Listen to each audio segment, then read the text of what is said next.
From my own perspective, I can't overestimate how important the Voyager has been. It managed to satisfy any Mini Moog need I had, and I see it everywhere I go, and I've always got one in backup just in case something might happen, because it's part of every project I've ever done. The end. Yeah, I'm Trent Reznor. I have a group, 9 Inch Nails, and I do other things, but.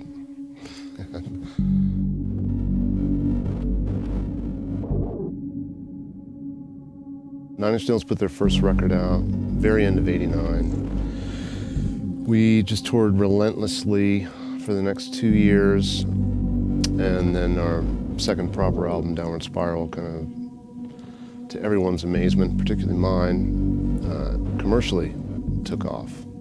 We started a tour playing theaters, and we ended the tour playing arenas sold out. It was pretty wild, kind of roller coaster ride.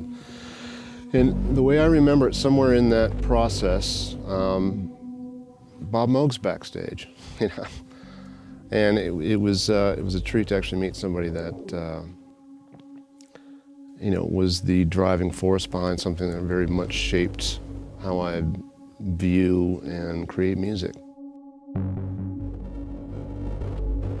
To get my story, you have to understand where I came from, which is rural Pennsylvania in the middle of nowhere, and in a time long before the internet, outside the realm of college radio airwaves. And I started taking piano lessons when I was 5 years old, and I had a natural kind of feel for it, and I really enjoyed playing keyboards. I got pretty good at it.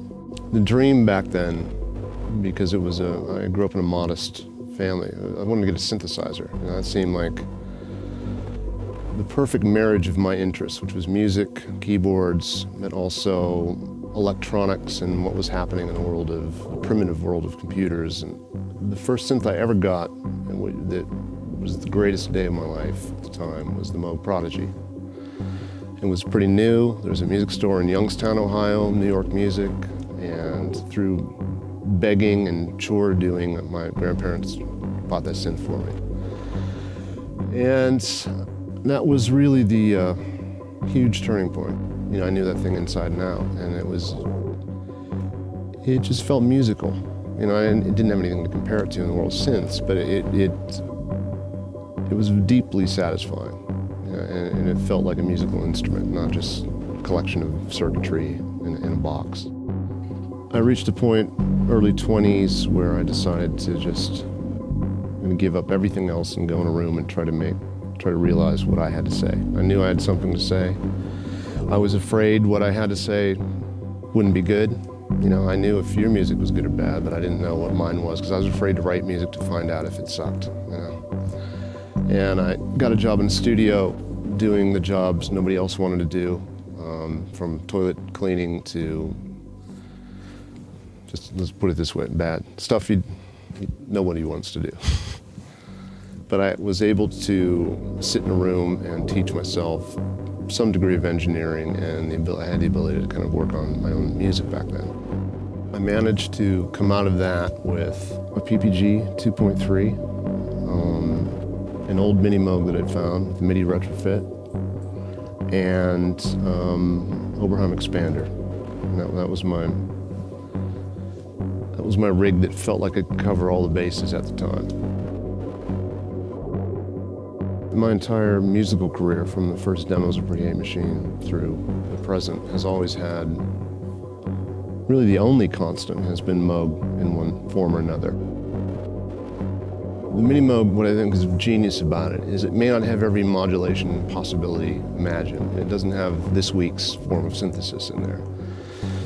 But what it does have right is the recipe of components in there feel like an instrument. And it has its own identity, it feels musical. What you can do, it's hard to make it sound bad. It's elevated from a box with circuits in it and paint on the outside to an instrument that has a personality and invites you to not only to learn how it works, but how to play it. And it feels expressive, and it doesn't feel like this week's model. It feels like a thing, Any synth bass that's ever been on in Pretty Hate Machine was Mini Moog, and it was just light years beyond anything else I had. In my personal arsenal, I had an expander that was interesting to do elaborate modulations and, for stranger sounds and more interesting kind of complex things that had a much different sound than the different Oberheim filters in that particular unit. Were good for certain things, but when you wanted warmth or you wanted it to feel organic, the emotional connection that always came out of the Mini Moog, just touching the key. And this was doing battle with tune drifting and the clumsy MIDI implementation and envelopes that I wish behaved a little bit differently, but the sound itself was unmatched then and remains that way. I was excited to hear that a modern version of this instrument that was revered and loved by me was coming out that wasn't compromised. That I didn't mind the higher price tag, but what I wanted was an uncompromising vision of that. I welcome the stability of tuning, the better implementation of MIDI and et cetera, and modulation capabilities, programmability. And I was relieved when I heard it to say, it sounds, I couldn't tell the difference. I don't feel like I'm giving anything up, and I'm gaining a lot by the Voyager. So as I recall, around when that was launched, the trend had continued with other manufacturers of everything has more stuff and is built cheaper, and we compromised on the filter because it was, things that just turn it into instantly being a useless instrument. It was nice to see that there was still excellence as the goal. Felt that way as a consumer. Felt that way unwrapping it and playing it and saying, I can't wait to get to know this instrument, and be part of my world. When we start a new album, and we is generally Atticus and myself, we kind of work on everything together. What we'll initially do is, rather than just repeat ourselves and see what, reach for the same thing because it does the same thing, and we know that's going to do that, and it's easy to do that. We'll think about, what are we trying to accomplish here? In the case of Hesitation Marks, what was interesting to us was grooves, making things feel like a performance rather than everything being quantized and right, which is hard not to do in today's world of everything just works and fits together. And we set up, this table was twice as big, and it was filled with old drum machines and a mixer, no sync between that and this, and we just tap tempo and try to start drum machines in time and get feels and record stuff and listen.